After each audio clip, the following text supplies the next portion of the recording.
네, 안녕하세요. 강정수 박사님이랑 서학개미의 대변인이 되어 서학시장에 대해서 얘기를 나눠볼 배진범이라고 합니다. 잘 부탁드립니다. 네, 강정수입니다. 네, 최근 통계는 아니고 약 한 7개월, 8개월 정도 된 통계인데 서학개미를 하고 있는 그 사람의 숫자가 320만 명 정도 된다.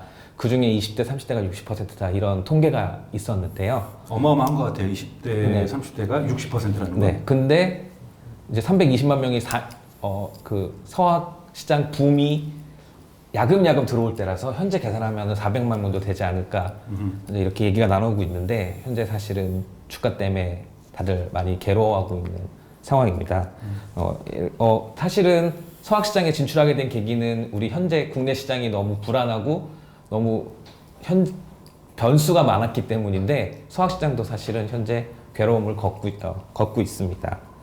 사실 2021년도 서학개미가 진출한 21년도에 빅테크의 주가는 굉장히 좋았습니다. 나스닥 100 기준으로 21%가 성장했고 빅테크라고 부를 수 있는 구글과 유튜브의 모기업인 알파벳? 알파벳은 66% 66% 정도 성장을 했고 애플은 34% 그리고 페이스북 현재는 메타로 이름을 바꾼 페이스북은 25% 주가가 상승했고 우리가 알고 있는 빅테크 중에 아마존 정도가 3%. 네, 작년에. 그리고 여러분의 원픽인 우리들의 원픽인 테슬라는 52% 정도 상승을 했습니다. 아니 이렇게 다 전체적으로 상승을 했는데 지금 장이 어렵다. 사람들이 물린 돈이 많다. 네. 비트했는데 너무 어렵다. 네. 여기서 어떻게 그러면 출구를 찾아야 되냐 이런 게 좀 나오는 게 이해가 되지 않는데요. 다들 지금 보면은 한국 분들이 많이 갖고 있는 테슬라부터 해서 알파벳, 그다음에 페이스북, 메타 뭐 다 좋은 거잖아요. 네. 그런데 나스닥이 더군다나 나스닥 100이 21% 올랐다는 얘기는 나스닥 100 종목들을 아무거나 때려잡아도 21%라는 얘기인데 제 주변에 돈 버신 분이 없고 저도 없습니다.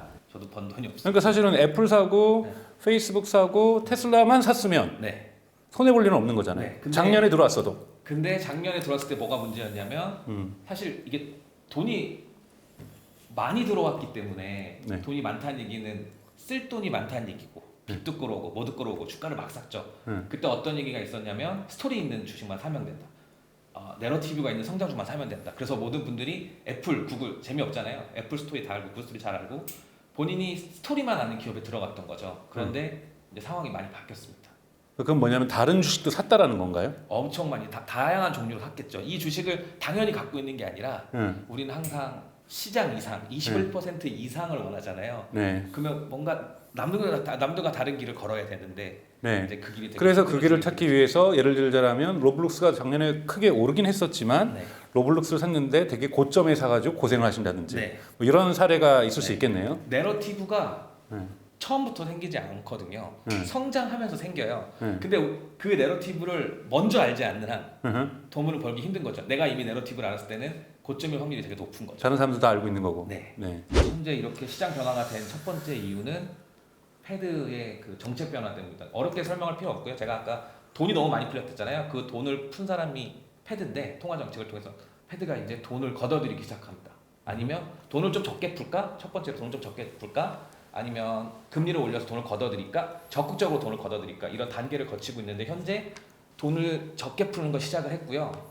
금리 인상에 대한 이야기도 나오기 시작했습니다. 이런 뭐가 문제냐면 돈이 걷어들여지고 돈이 점점 줄기 때문에 이제 기업을 평가하는 방식이 바뀌어야 되는 거죠. 저는 뭐 주식시장 전문가는 아닙니다만 사실은 코비드 19 이후, 그러니까 코로나 팬데믹 이후에 사실 미국의 테크주라든지 또는 유럽의 이커머스 주식들이 사실은 폭발적으로 성장을 했잖아요. 네. 그런데 과연 그것이 시장의 매출이라든지 영업이익률이라든지 이런 것이 정말 받쳐주면서 가고 있느냐? 그것이 아니라는 주장들이 있거든요. 예를 들면 뉴욕 스턴 대학의 교수인 스캇 갤러웨이 같은 경우에는 이 밸류에이션과 주가의 갭이 너무나도 커지고 있다. 네. 그래서 2022년은 기업 밸류에이션 즉 주식 가격과 그 다음에 이 펀다멘탈이 어느 정도 갭이 좁혀지는 네. 해가 될 것이다. 네. 그래서 대표적으로는 테슬라는 주식이 반토막 날 가능성이 있다. 근데 이 스콧 갤러웨이가 이 예측의 정확도가 매우 높은 사람이거든요. 네. 그래서 사람들이 미국에서는 떨고 있고 그리고 대표적으로 실패해주는 메타, 즉 페이스북이 될 것이다. 네. 올해 2022년에서 가장 주가가 몰락할 기업은 페이스북이고 두 번째 몰락하진 않지만 반토막 나도 충분히 높다. 네. 이게 테슬라거든요. 네. 그러니까 이러한 우려들이 또한 2022년에 나오는 것은 페드만의 문제가 아니라 기업의 펀더멘탈 대비 주가가 너무 지나치게 상승했었기 때문에 여기에 대한 조정 국면이 필요하다라고 그리고 뭐 어제 또 다른 유명한 칼럼니스트 같은 경우에는 테크의 버블이 일정 정도 조정되는 것이 테크의 장기적 성장에도 좋다. 이런 주장도 나오고 있거든요. 네. 그러니까 핵심은 결국은 그 스캇 갤러어 교수님의 핵심은 기업 평가 방식이 바뀌었다는 얘기는 아까 말했지만 그 밸류에이션이라고 해서 기업을 평가할 때 돈의 양이 줄어드니까 기업만을 봐야 된다라고 말씀하신 거거든요. 근데 기업만을 봤을 때도 실적이나 매출, 뭐 비즈니스 몰드 이런 게 받쳐주면 주가가 쉽게 안 부러지죠. 그렇죠. 그래서 저도 생각하는 게 뭐냐면 기업을 봤을 때 기업의 재무제표도 중요하지만 예를 들자면 A라는 자동차 회사가 우리 자율주행할 거야. 하늘을 나르는 뭐 비행기 택시를 만들 거야.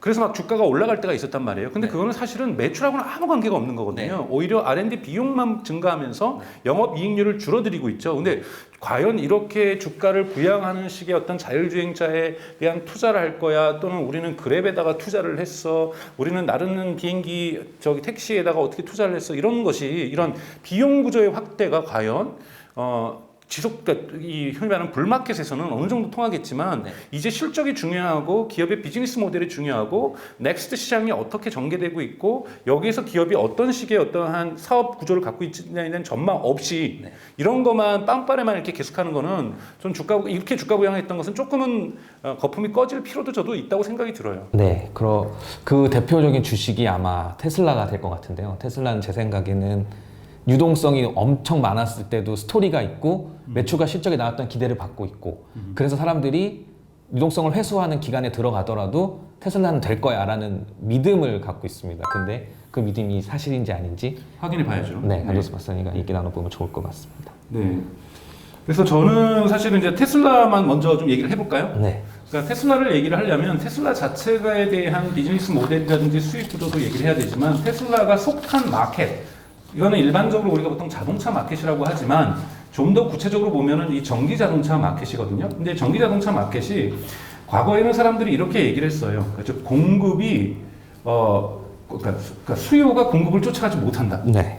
그러니까 아무리 이런 혁신적인 전기 자동차가 나와도 충전소에 대한 불안감도 있고 굳이 내가 내연 기관을 버려야 되냐 해가지고 이 수요가 공급을 쫓아가지 못한다라고 얘기 나왔었는데 이것이 2020년까지는 그것이 어느 정도 타당했습니다. 근데 2021년이 되면서 이제는 공급이 수요를 못 쫓아가는 시장으로 변했다라는 거. 이 특징이 나오면서 저는 이것은 뭐냐면 비로소 전기 자동차에 사실 이런 단어 좀 붙여도 된다고 생각하는데 혁명이 2021년 시작되었다. 다만 한국은 우물한 개구리에서 피부로 그것을 못 느꼈을 뿐이다. 수치적으로 보면 2020년에 전기차 판매가 전 세계적으로 한 350만 대가 됩니다. 네. 350만 대. 350만 대고 2021년 작년에 지금 최종 통계는 아직 안 나왔습니다. 대략 600만 대가 넘어설 거라고 보고 있어요. 그러니까 2배 정도 증가한 거죠. 네. 근데 또 엑시어스의 보도에 따르면 2022년, 그러니까 올해죠. 올해의 전기차, 순수 전기차의 전 세계 시장 판매율은 판매 대수는 1000만 대가 넘을 거라고 보는 거예요. 네. 그러니까 즉 거의 매년 2배에 가까운 성장을 폭발적으로 하고 있다는 거고요. 네. 시장 점유율로 보면 지금 그러니까 중국이 11.1%예요. 네. 그러니까 중국의 승용차만입니다. 중국의 연간 신차 승용차의 그 마켓 사이즈가 한 1,700만 대거든요. 그 내수만 해서 그렇죠. 내수만 해서 내수에서 11%가 신차가 전기차로 팔렸다라는 거고, 그 다음에 유럽도 10%를 넘었어요. 나라마다 차이는 있습니다. 노르웨이는 뭐 82%가 넘었다고 하지만 노르웨이는 정말 타이니 마켓, 작은 시장인 거고, 그러니까 독일 같은 경우는 22%를 넘었거든요. 독일은 좀 의미가 있어요. 근데 유럽에 이렇게 불균형하지만 유럽 같은 경우에는 10%를 넘어섰고요. 다만 미국의 5%가 안 됩니다. 미국이 대단히 전기차 시장에 있어서 2021년 작년까지는 작은 시장이었다는 거예요. 자, 이 전기차 시장이 폭발적으로 이제는 공급이 수요를 못 쫓아가는, 즉 10%, 마의 10%를 넘어섰고, 그리고 제도적으로는 지금 유럽연합 같은 경우에는 2035년에 내연차 판매 금지 법안을 통과시켰습니다. 그리고 영국은 2030년이고요.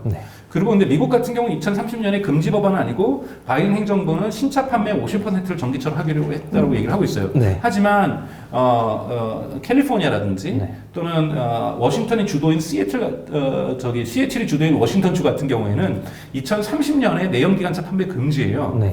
자, 이렇게 국가별 금지도 있고 태국도 2035년 내연기관차 판매가 금지입니다. 네. 그리고 근데 도시마다 또 달라요. 네.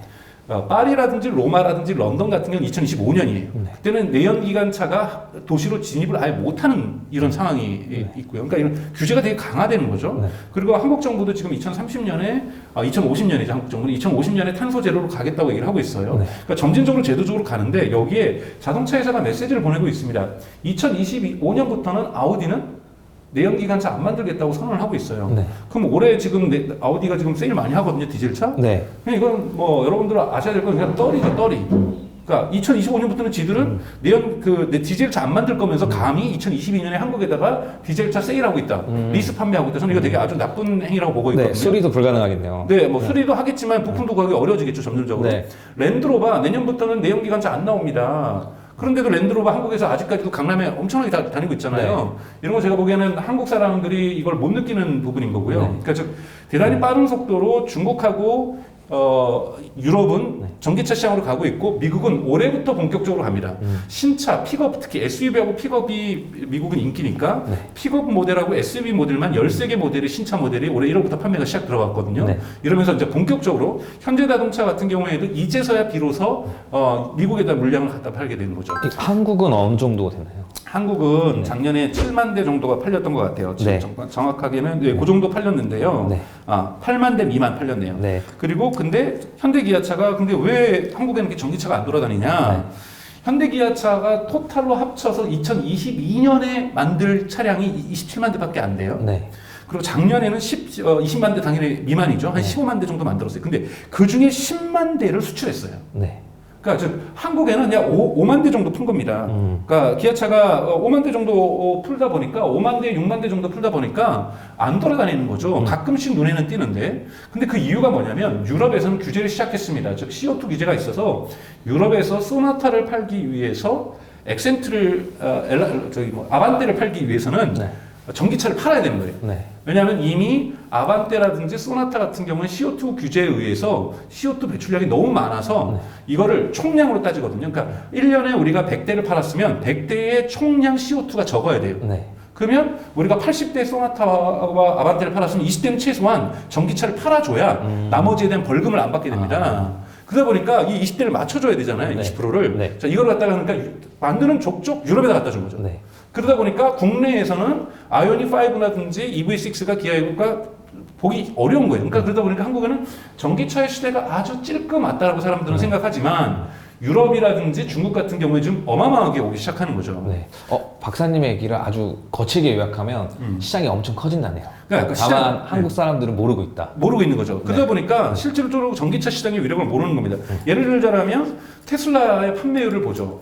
테슬라 같은 경우에도 지금 제가 말씀드렸던 것처럼 전기차 시장이 지금 매년 거의 2배씩 성장하고 있잖아요. 네. 테슬라의 생산량도 2배씩 성장하고 있습니다. 네. 테슬라는 지금 두 개의 공장을 가지고 있습니다. 하나가 여러분들 아시는 캘리포니아에 있는 기가 팩토리고 그리고 두 번째가 상하이에 있는 기가 팩토리입니다. 네. 여기서 올해 생산한 양이 약 96만 대인데요. 다 팔았어요. 네. 그러니까 테슬라의 올해 그러니까 2021년 전기차 판매량은 그러니까 약 모델 3하고 모델 Y가 합쳐서 한 90만 대고요. 나머지 기타 합쳐가지고 약 93만 대를 팔았습니다. 네. 그런데 중국에다가 판 테슬라의 그 차량 수가 30만 대예요. 네. 그러니까 지금 뭐냐면 전 세계 시장의 3분의 1을 중국 시장이 지금 전기차 시장을 주도하고 있다라는 거고, 네. 그러니까 테슬라의 매출 보면 알아요. 테슬라가 93만 대를 팔았는데 그 중에 31만 대를 갖다가 정확하게 중국 시장에 팔았다라는 거죠. 네. 그런데 지금 제가 아까 말씀드렸던 것처럼 저는 테슬라의 성장성을 올해 22년에 높게 보는 것은 전기차 시장도 이제 2021년 대비 2022년도 2배로 더블로 커지지만 테슬라의 공장에서 생산해내는 전기차의 대수도 더블 된다는 거예요. 네. 왜냐하면 올해 3월에 베를린의 기가 팩토리가 문을 엽니다. 네. 그리고 텍사스는 이미 모델 3 생산에 가생산에 들어갔어요. 네. 그래서 올해 1사분기 내로 텍사스에 있는 기가 팩토리가 생산이 들어가는데 기가 팩토리 하나당 50만 대가 최대 생산량이에요. 네. 그럼 이론적으로 따지면 조금은 마이너스가 있겠지만 테슬라는 올해 150만 대?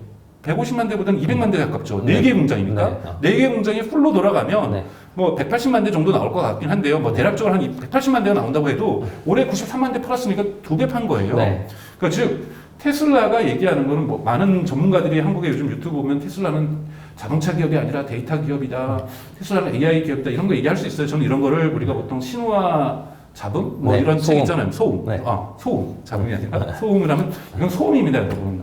주식시장에 있어서 테슬라가 AI 기업이다, 데이터 기업이다, 뭐 미래를 열다, 화성을 간다 이런 거는 그냥 소음이에요. 근데 소음도 주가에 부양을 줘요. 네. 와 대단하다. 왜? 스토리라인이 나오니까. 맞아요. 뭐 그런데- 테슬라의 비즈니스 모델이 전기차 판매만 있는 게 아니라 보험 판매도 있다. 뭐. 친환경 에너지도 팔 수 있다. 네. 사실 그건 맞아요. 위성도 쏜다. 근데 네. 사람들이 이 스토리를 내러티브로 해서 테슬라를 들어가는데 네. 쪼개본 적은 없어요. 그럼 실제로 네. 쪼개보면 사실 전기차가 압도적이거든요. 그렇죠. 실적을 쪼개보면 우선 전기차를 어마어마하게 많이 파는 거예요. 네. 어마어마하게 많이 파는 거고 이러한 생산의 프로덕션 캐퍼시티를 이렇게 충분히 갖춘 기업은 아직까지는 테슬라다. 네. 그래서 저는 2022년까지는 2023년 가면 솔직히 말하면 테슬라가 경쟁이 심해질 것 같지만 2020년 올해까지는 테슬라가 생산과 판매에 있어서는 세계 시장을 주도할 거다. 자, 1000만 대 시장이라고 그랬어요. 올해 2022년에 전기차 시장의 네. 규모가 네. 그 중에 5분의 1인 네. 200만 대를 네.